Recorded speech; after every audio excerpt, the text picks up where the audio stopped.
hate to say this, but it looks like one of the neighbors behind us lost their house. And when I got out there, the guys told me, if you live out there, turn around and go back and pack your stuff, because the fire was moving fast and this is the direction it was headed. We didn't know if we were going to be here or not. The car fire started July 22nd over in the Whiskeytown area, which is about 20 miles away from us. And we didn't know which direction it was going to go. We had about a day's notice that it was going to head this way, and not much time to leave. We didn't think it would come over towards Redding. Mother Nature had a different idea. It took a turn for the worst. So what I saw that day is, I mean, there was a lot of activity going on as far as a lot of smoke in the area and smoke blowing into the area.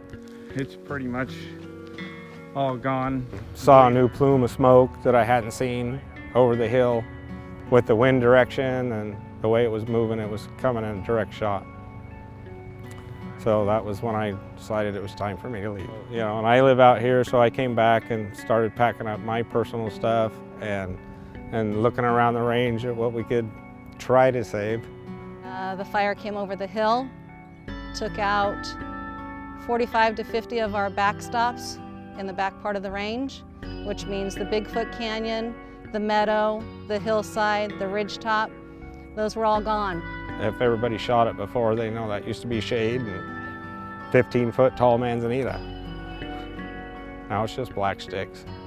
Took out our barn that had 95% of our 3D animals, 2 of our Connex boxes, which are big metal structure boxes that had our Reinhardt walls, our other 3D animals. Lawnmowers, all our tools, everything to maintain the property, all the way down to the shooting stakes that are in the ground again today. It's an archery range, yeah, but there's some of us out here that put our heart into this place. So it's kind of tough driving away, knowing what you do out here and thinking it was all gonna be gone. It devastated so many lives in the Redding area, so many homes, and we're sitting on 65 acres, and we had devastation of approximately 50 acres. Kind of looking like pretty much everything up here, and the meadow is gone. Went up to Pam and Matt Sieverton's house. They let me stay there while this event was going on, and we pulled out sheets of cardboard and started writing down what we thought we lost, trying to think of everything that we lost. So it was a good 5 weeks of hold back to before we could get started. We still needed more help. The archery community stepped up big time for us. We do have a plaque up on our clubhouse wall thanking those individuals. It was tough. It was in here, you know, you're breathing that and wearing dust masks while we're in here working. So to keep everybody's healthy, which was hard with all the smoke in the air as it was, you know, sacrificed a lot of their own time to be out here to put this place back together. And so they have that passion too. So we came in and worked every weekend since, and then we had a snowstorm middle of February that hit us. Brought us 16 inches of snow and took out a lot of the trees that did survive through the fire, and then also the branches and such that were burnt from the fire were now on the ground. So then we were put back another month on the cleanup of that. So we've definitely been a battle this year. And so then we went through this lower 14 and got the walls built on this first and kind of set a priority of what to do first, and then to make this shootable. And then the upper part has been closed since, except for a couple of small events that we've had. We kept up on Facebook with the events of what was going on, the events of the rebuilding.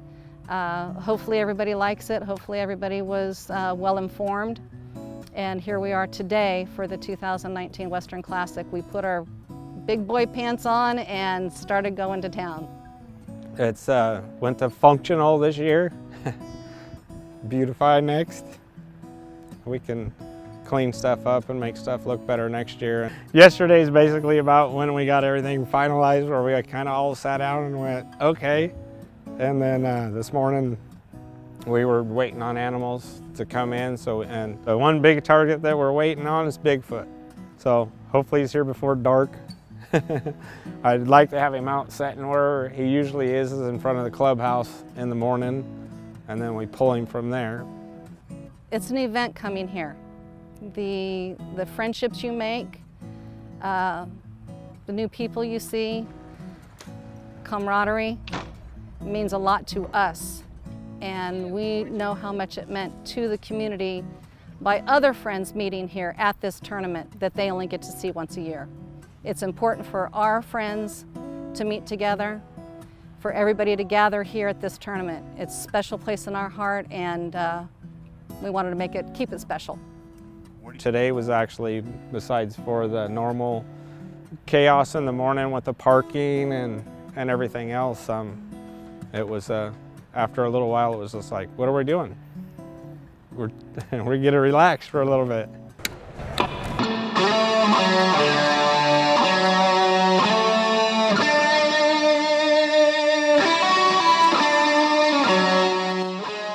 I'm looking forward tomorrow for the sun to shine, archers to be smiling, that horn going off at 8 o'clock promptly,